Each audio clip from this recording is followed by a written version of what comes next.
Écoutez, c'était fou. Il y avait 20 000 personnes, c'est vrai, qui se sont élancées sur le marathon pour tous, c'est-à-dire la distance des 42 kilomètres. Mais il y avait aussi, quelques heures plus tard, dans Paris, 20 000 autres personnes qui se sont élancées sur les 10 kilomètres qui étaient organisés parallèlement.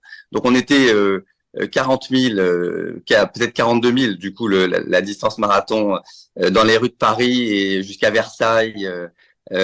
Acclamé par la foule, c'était exceptionnel puisqu'on est à ça clôture la quinzaine des Jeux Olympiques et les gens ont tous été en France émerveillés, je pense dans le monde aussi par cette quinzaine qui nous a tous fait du bien. Alors, Franck, vous aviez un dossard sur lequel était inscrit Bring them home now, évidemment, donc pour les otages.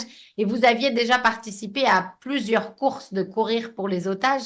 J'imagine que c'était émotionnellement aussi très important pour vous de terminer ce marathon avec ce t-shirt. C'est vrai, écoutez, on est très mobilisés, surtout ma femme et un groupe de personnes bénévoles dans une association qui s'appelle Courir pour les otages, que j'ai rejoint au moment de l'organisation de leur deuxième course. Il y a eu une première course organisée en décembre où on a réuni 300 personnes qui avaient des t-shirts Bring Them Home. Pour nous, c'était l'actualité brûlante. Évidemment, on voulait absolument marquer les esprits dans les rues de Paris et faire courir des personnes avec ces t-shirts. Donc, ça a été une première aventure très intéressante. Ensuite, on a fait une deuxième course au moment du centième jour de captivité des otages sur les quais de Seine à Paris. Il y avait 700 personnes, c'était fou. Et là, pour moi, c'était très important à cette occasion d'avoir un t-shirt Bring Them Home Now et donc de courir pour les otages parce que voilà, c'est très américain de courir pour des causes. En France, on le fait pas beaucoup.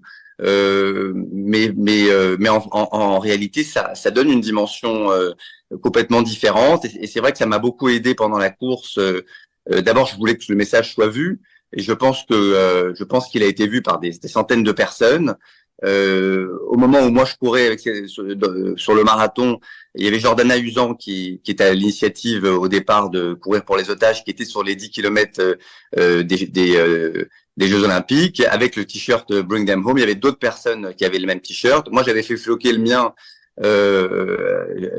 à cette occasion aussi, et j'ai eu des messages de sympathie. En tous les cas, je pense que ça a interpellé les gens, surtout que j'ai quand même fini ce marathon en marchant. Je pouvais plus, j'avais plus de force du tout. C'était très dur. Je pense que du coup, je me suis consolé en me disant, là, mon message, il a été vu, un peu mieux vu que si je filais à 15 à l'heure devant eux, où ils auraient à peine eu le temps de lire mon t-shirt.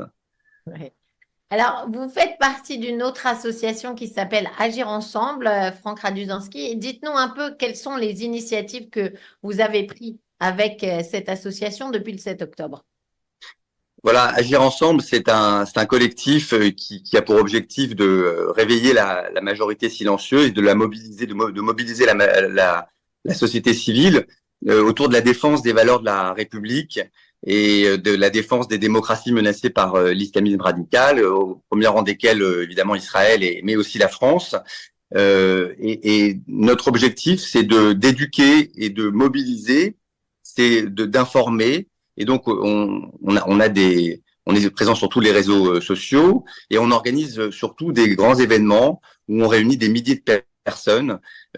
Par exemple, le dernier en date, c'était à la Mutualité le 3 juillet, où il y avait plus de 2000 personnes autour de personnalités extrêmement célèbres comme Raphaël Enthoven, par exemple, ou Michel Houellebecq. Et donc, vraiment, c'est un acte militant finalement de se déplacer et de venir à une conférence, et donc c'est ce qu'on essaye de faire, que les gens s'impliquent, qui ne regardent pas passer le train en se disant mais la France est en train de changer et qu'est-ce qu'on fait, qu'est-ce qu'on va devenir. Et donc c'est une initiative qui est citoyenne, qui est pas militante, mais qui a pour objectif de voir qui partage nos valeurs parmi la société civile, parmi les politiques. Et donc, c'est un combat qui va être de longue haleine. On n'a pas fini de se battre. Il y aura d'autres initiatives, notamment et certainement à l'occasion, évidemment, de la commémoration du 7 octobre. On va se joindre aux autres collectifs, mais certainement aussi, parce que c'est plus un collectif, comme je vous l'ai dit, qui est citoyen, qui est pas communautaire. pas seulement communautaire, c'est ça que je veux dire. On fera quelque chose pour commémorer le 12 novembre, la fameuse marche républicaine contre l'antisémitisme, et qui nous semble être un événement qui a été très important, fondateur.